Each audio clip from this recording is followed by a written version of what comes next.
Had an interesting experience this past week.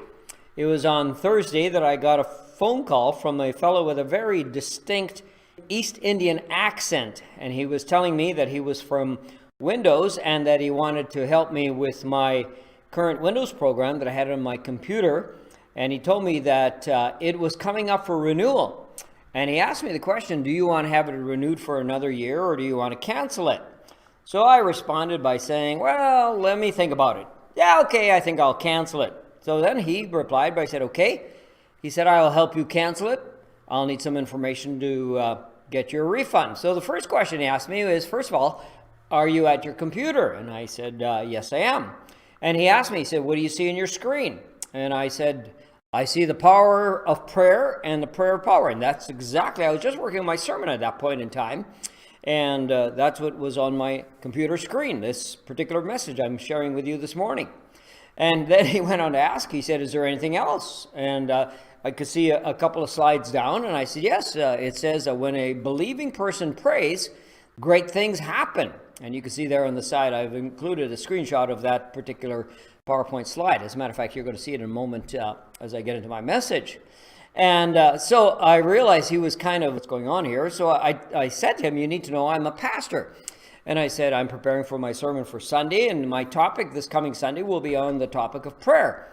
And I said to him, I believe in prayer, and I pray for people all the time. As a matter of fact, I said, let me ask you, what can I pray for you? And he kind of hesitated, and I went on to say, well, you know, as a pastor, I do this all the time. I offer to pray for people, and I said, I'm not singling you out. I do this regularly. And it's true.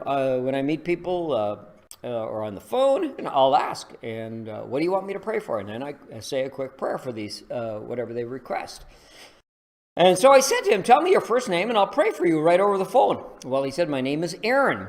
And so I just launched into my prayer. Dear Lord, I said, I ask you to please be with Aaron. Lord, you know him and what his relationship with you is right now. Help him to always do that which is right and to live an honest life that pleases you.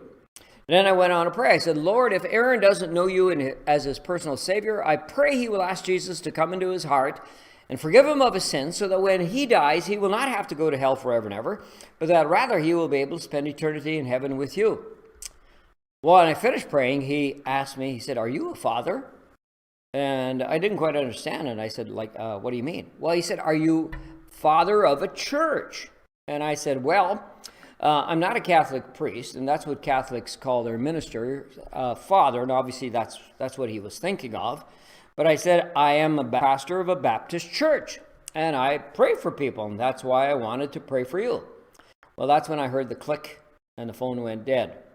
Well, I was thinking afterwards, you never know the possibility of that little conversation with him. This is my new way of dealing with scammers. And you never know how this is going to affect him down the road. And perhaps even make him aware of his need of salvation. And maybe, hopefully in the future, even to help him avoid any kind of work that causes him to have to lie and deceive. So that's the way I saw this particular opportunity.